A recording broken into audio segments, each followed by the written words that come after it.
Hey guys, welcome back to some more AFK Arena. Today we're over on our test account and we're going to be looking at what is up and coming with these events, guys.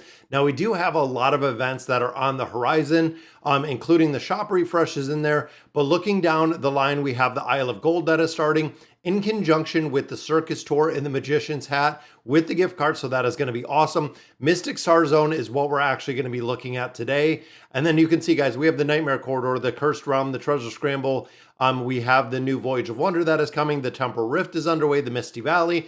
Everything is coming to this game, guys. And it's kind of crazy because they are running them in conjunction with the end of these Halloween events. You can see everything is kicking off, including, again, the overlap of the Isle of Gold, the Circus Tour, or the Magician's Hat, plus the Mystic Starzone that is coming. So let's go ahead and take a look at that. All right, guys, so a big shout out to AFK Inside. This is kind of a sneak peek into the Mystic Starzone for the test season. And you can see kind of how this rolls out. And this is why I kind of wanted to cover it. So there are going to be 3 battles, which again, were in the patch notes. There's going to be an enrollment phase, the matching phase, and then you'll actually have those 3 days of actual combat where you will be playing. So I think it might be a little bit long on the enrollment in the matching phase, that they could cut that down a little bit for a little bit longer time on the battle. But overall, this is how it is going to be. And with that combat phase, there are going to be 3 battles. So, I mean, when you're looking 7, 14, 21, this is going to be 3 weeks, probably a little bit over 3 weeks, once everything gets running and gets going. Now, all heroes in the event will have level 480 and their gear and tiers unaffected. They will not receive any artifact attribute bonuses. Trial heroes and short-term mercenaries cannot be used. That is right, guys. So any of the borrowed heroes you cannot use. In the Starzone, you'll be matched with other players according to your enrollment. We don't know what if it's just going to be general enrollment, or is it going to be like we seen like a casual and an honorable enrollment. I don't know, because it says depending according to their enrollment. So I think there are going to be different parts that you can enroll.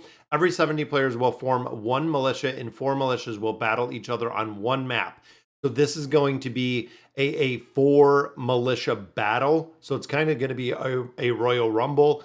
So I'm sure that it is going to make a big difference on where you are placed in the map with whatever militia you are put into. 3 different levels of meteor ore will be generated randomly on the map after defeating the guard or other occupying players. You can start mining and earning points over time. Now we're going to look at the rewards in here in just a minute, but if this is the map, it's going to be interesting to see exactly where everybody starts, maybe a corner, and then moving in here and fighting for these ore depots that we see. So the ore itself, you can occupy 1 ore at a time. If you occupy another meteor ore, you'll automatically abandon the first one. So you cannot hold 2 of these at the same time. You can only hold 1. If you hold more than 1, the other one will be dropped out. You can mine for 3 hours per day. Now remember, the battle is only 3 days long. Once the time has elapsed, you can no longer occupy any meteorite ore, but you can attack other enemy militias who are still mining. So you can actually kick them out of the mining or the ore process, I believe, by attacking them. 1 challenge point will be consumed to launch an attack. Your challenge points recover over time. So similar to our stamina within the Abyssal Expedition, 1 point every 30 minutes. During the day, your points and number of challenge attempts are reduced to 0 each day. So during the battle, your points and number of challenge attempts are reduced to 0 each day. So they're going to go to 0, so you can't accumulate all of them for the end. If your meteor ore is occupied by an enemy, you can send help requests to other militia members via the help request system. If the helper defeats the target enemy guarding the ore, the requester can directly return the ore and continue mining. So you're going to have to remember that help function, guys. That's going to make a big difference. You can only send up to 3 help requests at a time. You can help up to 5 players per day.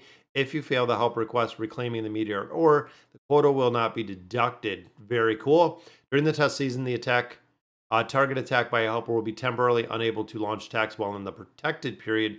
The mechanism will be optimized in subsequent versions. So they're going to run this, guys. Each meteor ore has a certain time limit for mining. Disappears when it's gone. So there you go, guys. So it's going to kind of phase itself out to nothing being there. You can then search for new ore to continue mining. Each time you successfully mine an ore, you earn a 15-minute protection period, which can be seen right here with the yellow kind of shield. during which you cannot be attacked by your enemies, and enemies cannot see your defensive formations. So that's pretty cool. Once you left the ore, it cannot be occupied by anyone within your militia for 5 minutes, so other militias can go ahead and get those. Now, the treasure vault. Treasure vaults, as the rank rewards, will be issued after this round of the event ends and the militia rankings are confirmed. So that would be that 21-day period. You'll be notified via email once they are issued. You can acquire treasure chests by completing quests. The chest will be transferred into a treasure vault. Once this event has ended, you can open treasure chests to receive abundant random, and I think it is random rewards in there. All right, guys, so a quick run through kind of what the quests look like in here. So occupy meteor ore, and it is going to give you, it looks like chests. I don't know. I think these stockpile in that vault they were talking about. But you do get points that are allocated with it. So if this is, I'm not sure if these are going to be based on the militia or if these are going to be based on the individual. It says individual here, but I don't know if some of these, and again, that would stockpile essentially 70 chests if you have 70 players in there. Sending help requests will give chests as well. So if that is true, we could stock a ton of quests, and then 3,000 points, guys, gets you this bonus big red chest, which again, we're going to look at in a little bit. But you can see the militia score is going to make a big difference. This is the reason why I've said, guys, time and time again, get into an active guild. This is going to make a big difference. If you come in here and you have 70 players and you have 50 of the 70 playing, especially because you're challenging other players, it could be incredibly hard if you're not in an active guild to really get all of that worked out.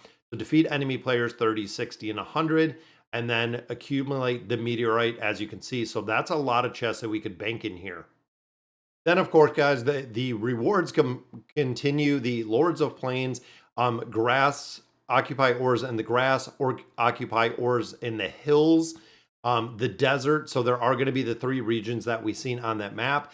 And you can see, so if you're starting in one, let's say, for instance, you start in the Lord of the Plains, you're going to have to move to different parts to actually be able to get these, to go ahead and farm these up. So strategically, again, you're going to have to go through and you're going to have to fight out other players, but making sure you get these challenge rewards.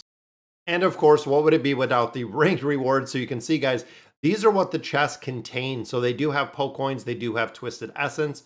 Looks like those are red chests. That's the new emblem for the red chest.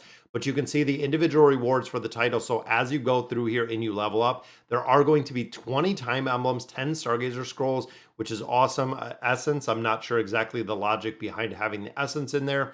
But then looking at the Commander's Choice chest and the Ruler's Choice chest, you can see, guys, there are going to be a lot of red chests. And depending on the rank that you end the season, you could pick up some really sweet Stargazer scrolls, which is awesome, as well as a ton of poke coins within this event.